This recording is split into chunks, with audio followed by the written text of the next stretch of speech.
Die Aufnahmen dieses hüftschwingenden Roboters mit deutlich weiblicher Anatomie, die hast du bestimmt auch schon gesehen. Aber war das nun Fake oder real? Welche Firma steckt dahinter und wann kommt er auf den Markt? Und vor allen Dingen der Elefant im Raum, plant China hier die erste Adult-Version eines humanoiden Roboters? Womit wir auch bei der Frage wären, was kann er alles? Genau das klären wir heute alles und damit willkommen in der Robosphäre. Jens hier, los geht's. Beginnen wir aber erstmal wieder mit der Frage, wer oder was Xpeng eigentlich ist. Das ist kein kleines Hinterhof-Startup oder so, die da mal eben einen Dummy auf die Bühne stellen, sondern Xpeng wurde 2014 von He Xiaopeng gegründet. Der Mann ist in China wahrscheinlich genauso bekannt wie Elon Musk in den USA, denn er hatte zuerst vorher den UC-Webbrowser entwickelt, noch lange vor Googles Chrome-Browser, und hat dann 2014 seine Firma UC-Web für umgerechnet ungefähr 4,3 Milliarden US-Dollar an Alibaba verkauft, der damals größte Deal in der chinesischen Internetgeschichte. Von diesem Geld gründete er dann 2014 eben Xpeng, quasi eine Kopie von Tesla, die durch extreme Hochautomatisierung eben so extrem schnell wuchs, dass sich 2023 auch VW mit ungefähr 5% Anteilen in diese Firma eingekauft hat. Doch warum baut ein Autohersteller plötzlich Roboter? Ganz einfach. Punkt 1, tut's Tesla auch. Und der Gründer sieht Xpeng auch nicht als einen reinen Autobauer, sondern eher als ein KI-Unternehmen. Und somit ist ein Roboter für ihn nichts anderes als ein Auto mit Beinen anstatt Rädern. Und damit kommen wir zurück zum Video und der Frage, war der Roboter jetzt ein Fake, also hat da ein Mensch drin gesteckt? Um das zu beweisen, haben die live auf der Bühne, kamen die Entwickler an und haben quasi vom linken Bein die Verkleidung, also die Polsterung und so weiter, alles weggeschnitten, wo man dann wirklich den Roboterfuß gesehen hat. Auch hier waren noch immer nicht alle restlos überzeugt. Wenn man sich jetzt aber noch weitere Details anschaut, wie zum Beispiel die Hände bei dem Roboter, dann wird klar, dass es sich hier nicht nur um einen Mensch mit einer Beinprothese gehandelt haben müsste, sondern auch noch mit 2 Handprothesen.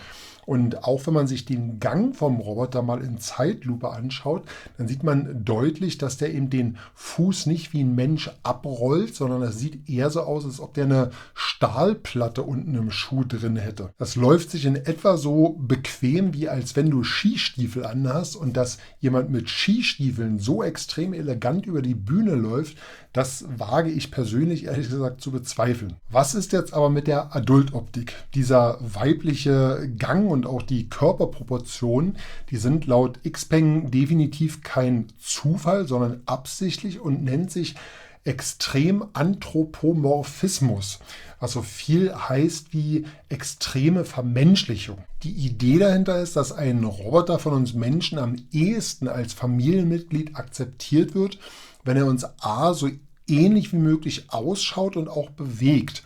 Aus diesem Grund soll der Iron von Xpeng auch angepasst werden können. Man kann sich also aussuchen, ob er eher eine weibliche oder eine männliche Form haben soll und wahrscheinlich auch, ob er eher schlanker oder kräftiger sein soll, welche Farbe seine Außenhaut, die Hülle hat und so weiter. Laut offiziellen Aussagen ist übrigens keine Adult-Version geplant und ich würde auch wetten, dass der Iron etwaige Adult-Aktionen aufgrund seiner Programmierung einfach verweigern würde. Aber ich würde nicht ausschließen, dass später irgendwann mal durch irgendwelche Drittanbieter etwaige zusätzliche Body-Modifikationen oder Softwareanpassungen entsprechende Adult-Versions ähnlich den Real Dolls geschaffen werden. Dieser Industriezweig war schließlich schon immer einer, der irgendwelche neuen technischen Erfindungen für sich sehr, sehr schnell entdeckt und adaptiert hat, wie auch zum Beispiel in diesem Internet-Clip hier besungen wurde.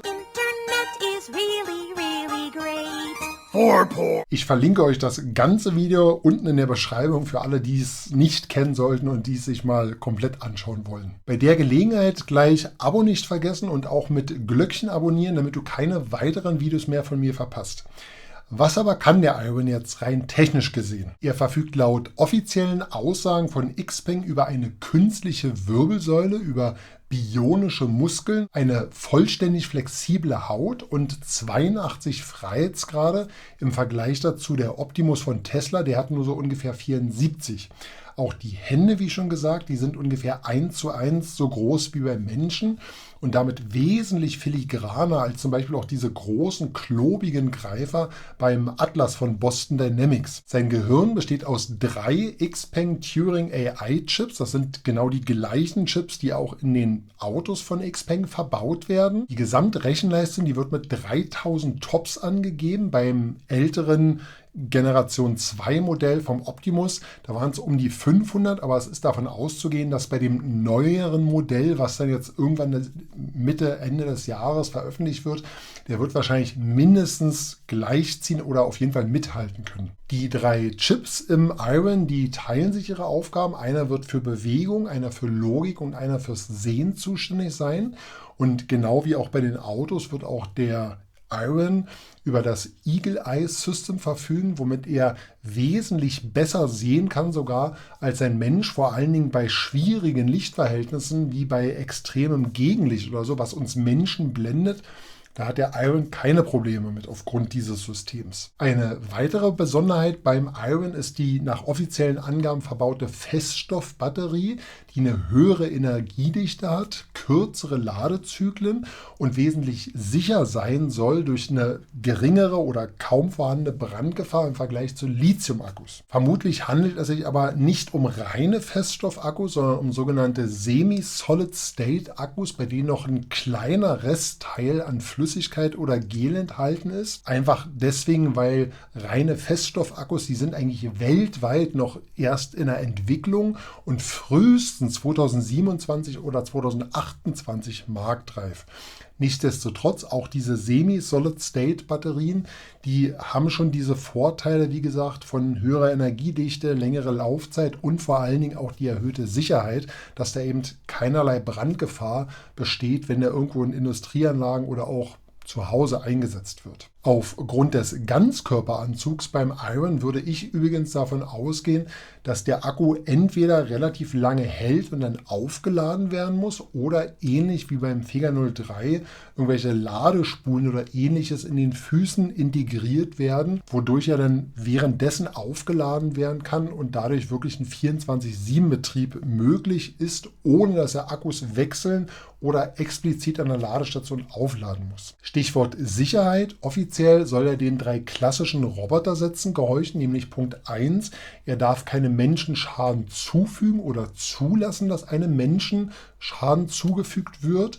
Er muss den Befehlen des Menschen gehorchen, es sei denn, es widerspricht Gesetz Nummer 1.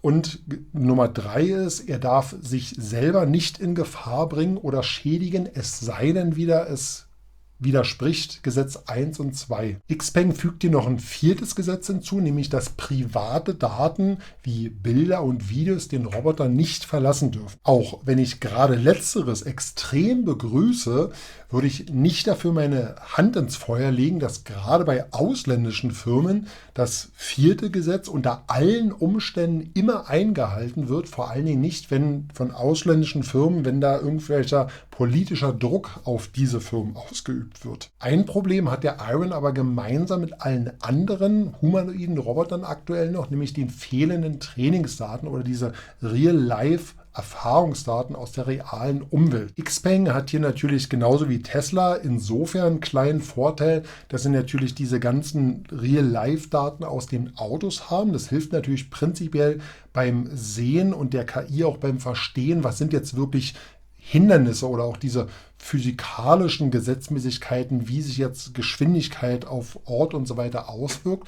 Aber beim reinen Greifen, Halten und so weiter, wie jetzt Objekte modifiziert werden müssen, da helfen diese Daten natürlich nicht. Ähnlich wie die Konkurrenz baut daher auch Xpeng hier entsprechende eigene Trainingscenter, wo eben die Roboter an realen Gegenständen trainiert werden, wie sie diese halt greifen und halten müssen, ohne die jetzt gleich kaputt zu machen und zu zerquetschen. Auch XPeng, genau wie viele andere Konkurrenten, die streben eine Massenproduktion ihrer humanoiden Roboter bis Ende 2026 an. Da XPeng hier aber genau wieder wie Tesla auf Erfahrungen und bestehende Strukturen zurückgreifen kann und auch bis zu 14 Milliarden US-Dollar in die Entwicklung und Produktion von ihren humanoiden Robotern investieren möchte, sind hier natürlich die Chancen, dass sie das auch wirklich schaffen umzusetzen, so eine Massenfertigung natürlich wesentlich größer als bei irgendwelchen anderen Startups, die jetzt damit gerade erst anfangen. Und der Preis, XPeng verspricht hier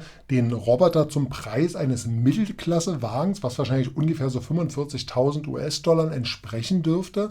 Allerdings auch hier wieder werden die Erstmodelle wahrscheinlich im eigenen Werk eingesetzt werden, um einfach die Fertigkeiten vom Greifen und so weiter noch zu perfektionieren. Dann werden die an andere Firmen geben und wahrscheinlich frühestens 2028 wird es die für Privatpersonen geben. Bis dahin müssen wir also leider zwangsweise noch selber aufräumen, abwaschen, Wäsche waschen und so weiter. Was denkst du, hat der Iron das Zeug zum Optimus-Killer oder ist es nur eine schöne Hülle? Und würdest du dir so ein chinesisches Modell ins Haus holen oder doch lieber ein deutsches Modell? Und falls doch den Iron, wie würdest du ihn dir konfigurieren? Schreib es mir gern unten in die Kommentare, aber bitte bleibt jugendfrei. Und wenn du jetzt noch wissen willst, wie weit die deutsche Konkurrenz ist, dann kann ich dir oben dieses Video empfehlen über den 4NE1 von Neura Robotics.